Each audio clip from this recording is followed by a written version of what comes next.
La météorite aurait peut-être fini sa trajectoire dans le Tarn apolliné. Je vais à la porte de mon garage. Une boule de feu. Une boule de feu qui tombe là, mais un truc énorme. C'est tombé dans le vallon. Voilà comment je l'entends. C'est donc ici, au cœur des monts d'Alban, dans le Tarn, que serait tombée la météorite aperçue vendredi.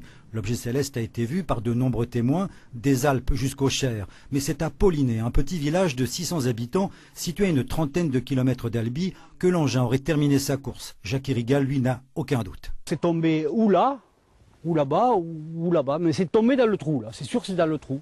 Les spécialistes avaient cru dans un premier temps que la météorite était tombée près de Bourges, une estimation qui vient d'être contredite par un astronome du nord de la France.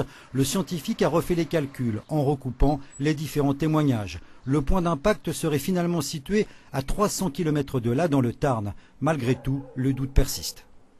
La caractéristique principale de ce genre d'événement, c'est que chaque témoin a l'impression que le phénomène se passe au-dessus de sa tête. On s'occupe actuellement de collecter un maximum de témoignages pour, en fonction du positionnement des gens, des directions d'observation du phénomène, essayer de reconstituer une trajectoire qui sera la plus précise possible. Une chose est sûre, l'objet s'est désintégré dans l'atmosphère avant de toucher le sol. Il y a peu de chances de retrouver des morceaux. Selon des scientifiques, il tombe chaque année sur la Terre 100 000 tonnes de matière extraterrestre.